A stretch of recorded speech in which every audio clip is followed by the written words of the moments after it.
Kudus, sebuah kabupaten kecil di tengah pulau Jawa ini menyimpan jejak syiar Islam yang dikumandangkan oleh dua wali. Keberadaan Sunan Kudus dan Sunan Muria telah menjadikan Kudus sebagai salah satu basis penyebaran agama Islam di tanah Jawa. Islam dan budaya lokal saling menopang dan mengisi bagiannya, sehingga tetap harmonis dalam toleransi agama ala Kudus.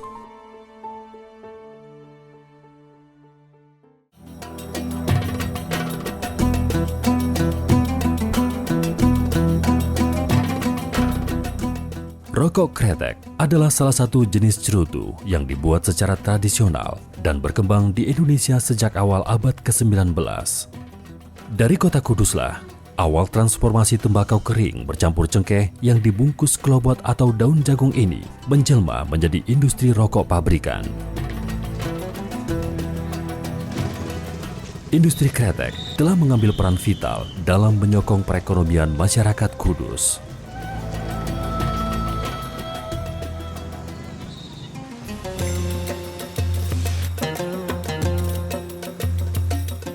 Selain menjadi kota kretek, Kudus pun menyimpan warisan sejarah terkait perkembangan Islam di tanah Jawa yang dibawa oleh Jafar Shodiq atau kini dikenal dengan sebutan Sunan Kudus. Pada masa Kesultanan Demak, Kudus masuk dalam wilayah Karisidenan Pati yang telah memiliki otonomi sendiri sebagai daerah perdikan.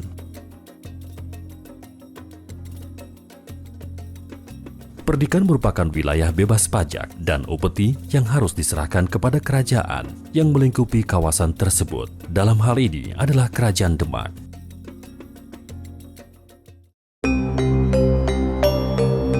Di bawah kekuasaan Raden Patah, Sunan Kudus menjadi panglima perang Kerajaan Demak dan menjadikan wilayah Kudus sebagai pusat politik dan keagamaan dari Kerajaan Demak. Selain sebagai panglima, Sunan Kudus pun dikenal sebagai pedagang yang sukses, sehingga pada masa pemerintahannya, Kudus pun menjelma menjadi kota perdagangan yang diperhitungkan. Sunan Kudus menggunakan metode syiar Islam melalui dakwah dan perdagangan. Perdagangan gula tebu dan sektor agraris menjadi komoditi utama Kudus. Dan di saat bersamaan kretek mulai berkembang, bahkan menjadi sentra perusahaan rokok hingga kini yang menopang perekonomian Kudus.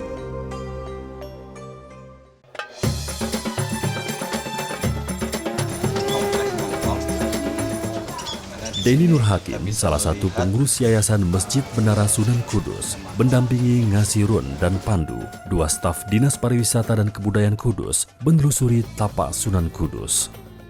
Sebagai juru bicara, Deni Nur Hakim mengetahui detail seluk-beluk kompleks masjid dan menara Kudus. Sunan Kudus diperkirakan meninggal pada pertengahan abad ke-16 dan dimakamkan pada kompleks makam yang terletak di Desa Kauman, Kota Kudus. Setiap harinya, kompleks makam ini ramai dikunjungi para penziarah dari berbagai daerah. Kompleks makam Islam bercorak Hindu ini terbagi menjadi beberapa kompleks kecil yang setiap kompleknya mempunyai hubungan dengan Sunan Kudus. Ada komplek makam putra-putri Sunan Kudus, panglima perang beserta prajuritnya, komplek para sahabat, dan komplek makam Sunan Kudus sendiri. Jadi ini Mas Pandu, makam dari Sunan Kudus itu berada di dalam Cungkup. Masyarakat meyakini keutamaan makam wali memiliki berkah yang lebih, sehingga ritus ziarah terus berlangsung hingga kini. Ya, tujuan saya dari Jepara sampai Kudus untuk ziarah, mendoakan para wali yang telah mendahului kita, untuk memanjatkan puji syukur kepada Allah Subhanahu wa Ta'ala, supaya selalu diberi kemudahan dalam urusan keluarga kami, untuk mendapat barokah para wali. Saya berdoa saja supaya menjalankan semua urusan saya selalu diberi kemudahan oleh Allah. Dalam syiarnya, Sunan Kudus mengedepankan toleransi baik kebudayaan maupun agama lain yang juga berkembang di Kudus.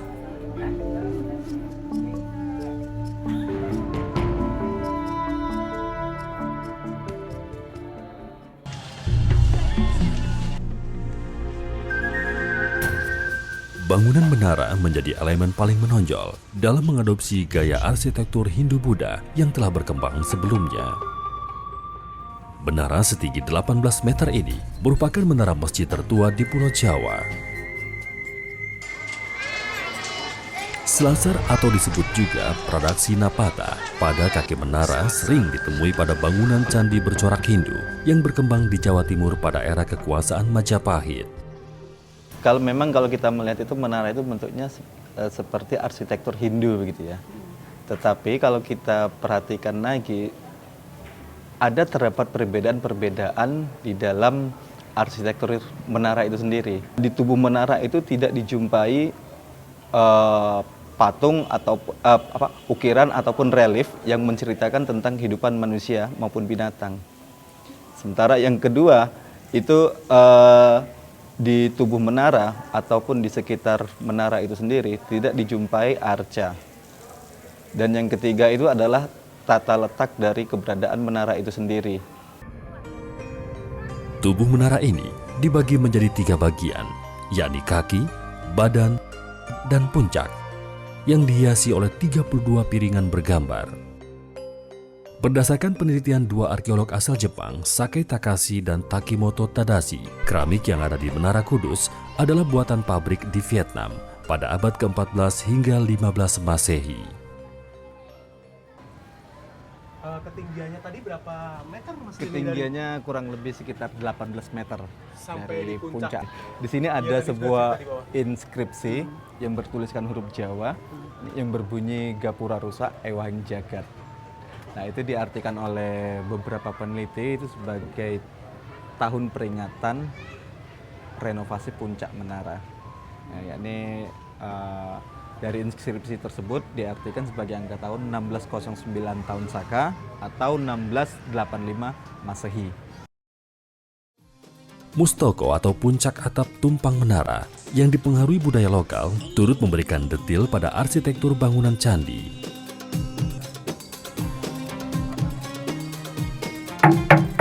Hingga kini, Menara Kudus masih difungsikan sebagai tempat memukul beduk dan pengeras suara azan. Menara Kudus menjadi simbol toleransi Islam yang diusung Sunan Kudus. Wujud toleransi ini terekam jelas pada konstruksi dan arsitektur masjid menara yang tidak meninggalkan balutan budaya lokal serta budaya agama yang telah hadir sebelumnya.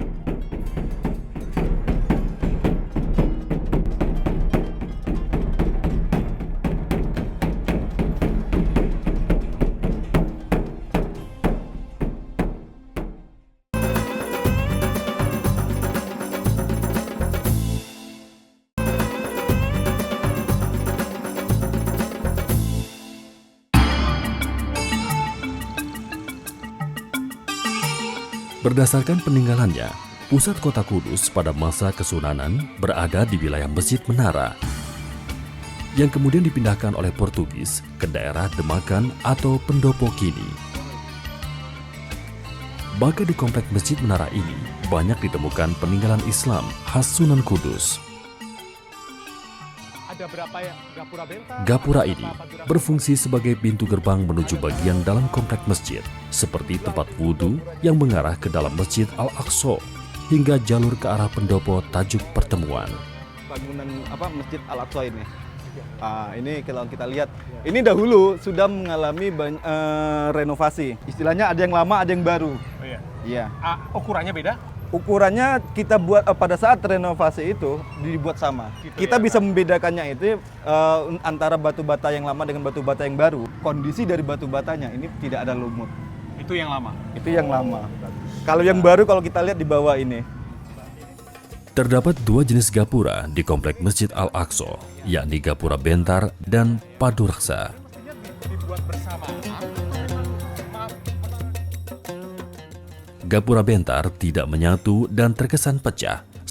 Sedangkan pada gapura paduraksa, 2 sisi gapura menyatu dan memayungi jalur yang dibuatnya.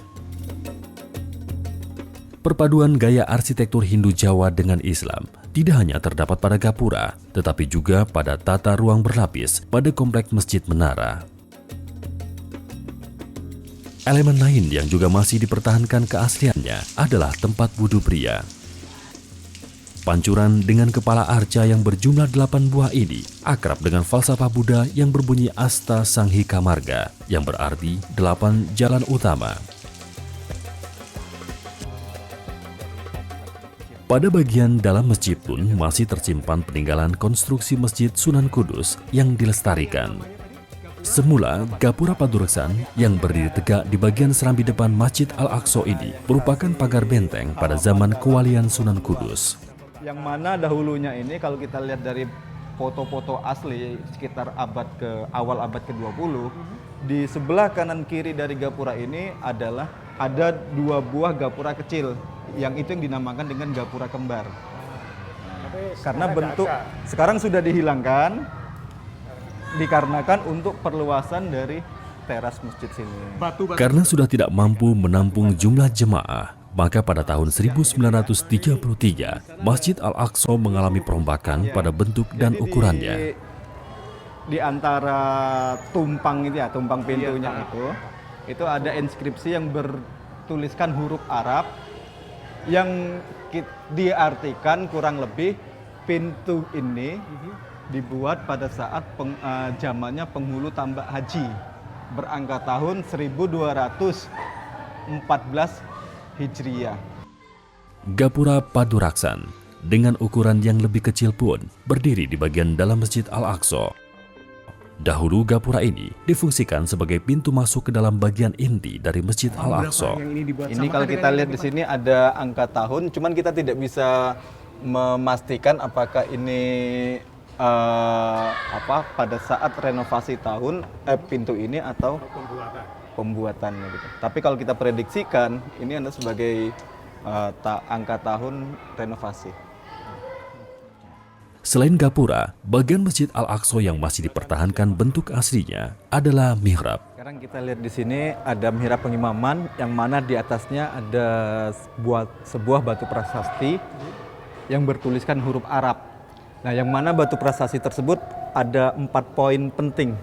Yaitu pertama adalah nama masjid ini, yakni Masjid Al-Aqsa yang pada saat dibangun oleh Sunan Kudus. Yang kedua, nama tempat di mana masjid ini didirikan, yakni Al-Quds atau yang sekarang lebih dikenal dengan Kudus. Terus yang ketiga adalah tanggal pendirian masjid, yakni tanggal 19 Rajab 956 Hijriah, atau mungkin dikonversikan secara Masehi itu mungkin sekitar tanggal 24 Agustus 1549 Masehi. Dan poin keempatnya adalah siapa yang mendirikan masjid ini, yakni Ja'far Shadiq ataupun yang kita kenal dengan sebutan Sunan Kudus. Batu bertuliskan kaligrafi Arab kuno ini diyakini sebagai ijazah wilayah milik Sunan Kudus yang diberikan Amir di Baitul Maqdis, Palestina. Berdasarkan cerita tutur masyarakat, Masjid Al-Aqsa bukanlah masjid tertua di kota Kudus. Karena di desa Dukuh Tepasan, desa Demangan, telah berdiri terlebih dahulu sebuah masjid. Masjid yang dikenal dengan langgar bubrah ini memiliki mihrab dan relung dinding berhiaskan motif bunga khas Hindu.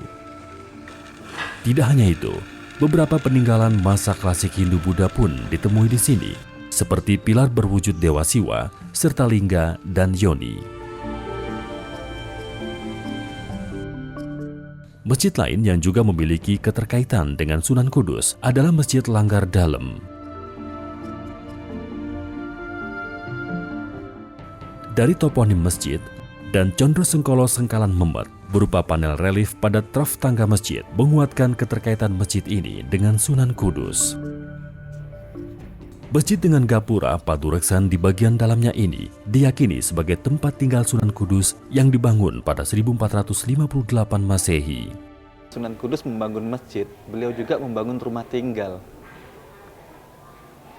Karena apa? Kalau beliau hanya mendirikan masjid, terus beliau akan bertempat tinggal di mana? Kan tidak mungkin beliau bertempat tinggal di masjid. Pasti beliau bertempat tinggal di bangunan tersendiri. Akulturisasi budaya khas Sunan Kudus yang masih tetap lestari hingga kini adalah gapura khas Hindu di depan beberapa masjid di Kudus yang masih tetap dipertahankan.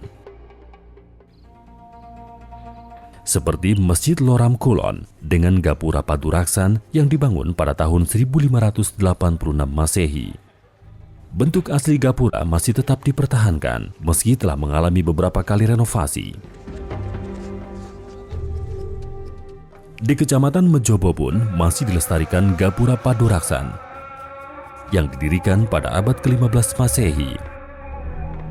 Meski tak lagi difungsikan untuk ritual keagamaan, keberadaan gapura ini tetap menjadi magnet wisata religi di kota Kudus.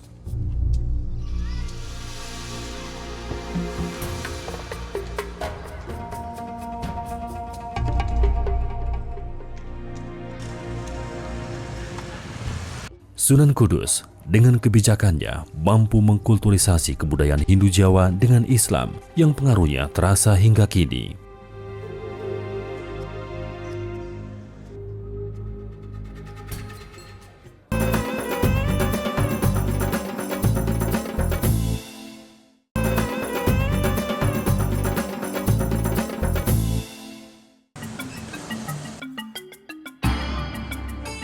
Jauh sebelum agama Islam hadir di wilayah Kudus, telah berkembang beberapa agama lain seperti Hindu dan Konghucu. Para wali dengan bijak tetap menghargai tradisi leluhur masyarakat serta agama yang telah ada sebelumnya sambil memperkenalkan Islam. Keharmonisan toleransi beragama di Kudus pun terlihat pada kelenteng Hok Ling Bio dengan masjid menara yang berdiri beriringan. Sukojo yang pernah menulis tentang sejarah Islam di Kudus melihat fenomena ini dengan pendekatan sejarah. Menurut sejarah sudah ada sebelum Islam masuk di situ, masuk di Kudus begitu. Jadi kalau tidak salah itu sudah ada pada abad kurang lebih abad 14, kelenteng termasuk Hindu dan sebagainya, sedangkan agama Islam sendiri kan baru abad ke-16 masuknya kira-kira itu. Nah, pada waktu itu tidak ada percekcokan antara penganut Islam dan penganut Konghucu tadi, tidak ada. Mereka hidup berdampingan. Toleransi beragama yang juga ditanamkan Sunan Kudus pun terdapat pada larangan menyembelih sapi bagi para muridnya karena sapi merupakan binatang suci yang dimuliakan umat Hindu. Hingga kini, penyembelihan sapi dan makanan berbahan pokok sapi sulit sekali ditemukan di Kudus. Sehingga beberapa makanan pun berganti bahan pokok menjadi kerbau. Seperti penyembelihan sapi, itu sampai sekarang menurut pengamatan saya tidak dilakukan oleh masyarakat yang Kudus asli. Jadi kalau di Kudus ini ada daging sapi, entah itu untuk sate atau untuk apa, pesta atau apa, itu membelinya dari daerah lain. Topografi Kudus yang terbagi menjadi dataran tinggi dan dataran rendah menjadikan pembagian wilayah penyebaran Islam yang dilakukan oleh Sunan Kudus dan Sunan Muria. Para wali itu katakan sudah ada pembagian wilayah begitu. Jadi kalau Sunan Kudus itu diberi wilayah bagian perkotaan, Kudus mulai Kudus Barat sampai Kudus Timur. Kudus Barat itu istilahnya Kudus Kulon. Lalu yang bagian utara, bagian perbukitan, gunung katakan, itu Sunan Muria. Wilayah utara Kudus, tepatnya di Gunung Muria, menjadi pusat kegiatan syiar Islam Raden Umar Said atau dikenal dengan sebutan Sunan Muria.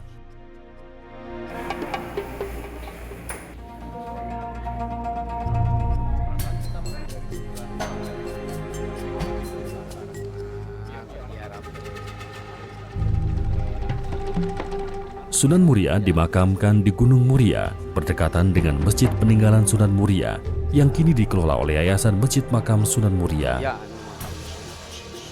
Sebagai salah satu dari 9 wali, makam Sunan Muria juga ramai dikunjungi penziarah dari berbagai daerah.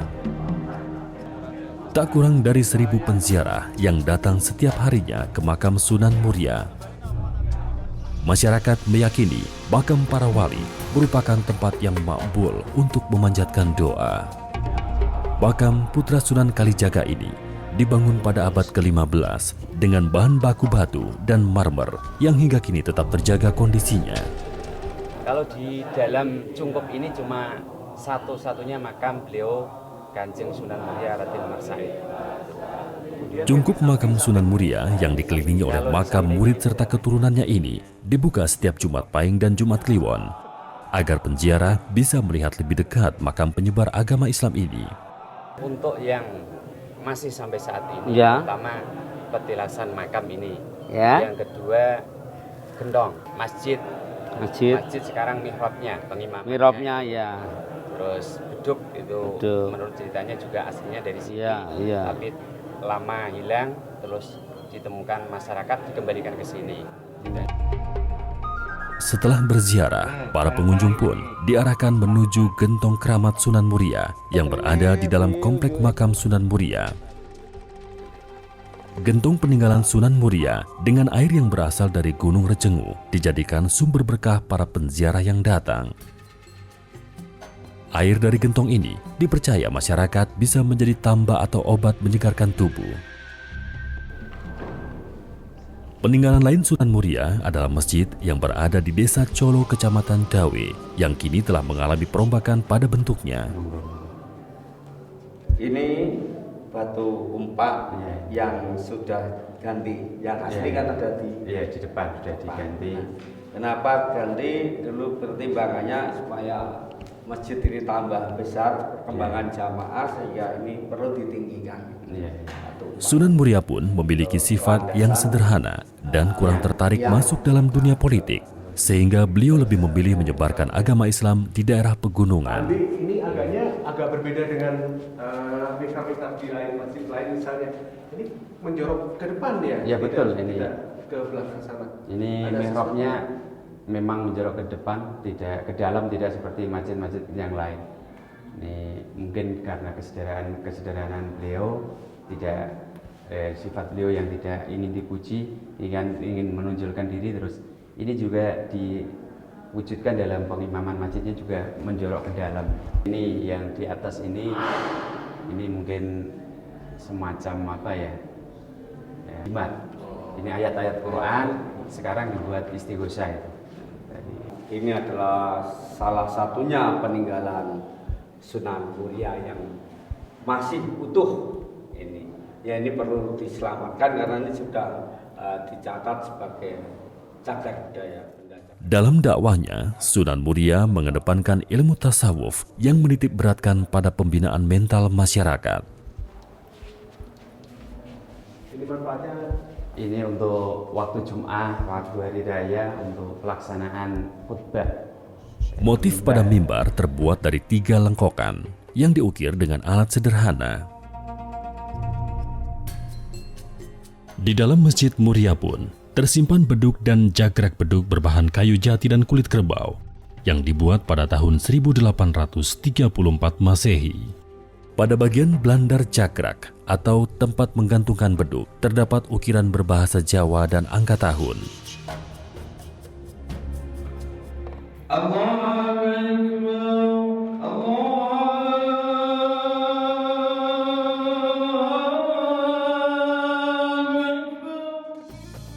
Seperti Sunan Kalijaga, kesenian gamelan dan wayang menjadi media dakwah yang digunakan Sunan Muria.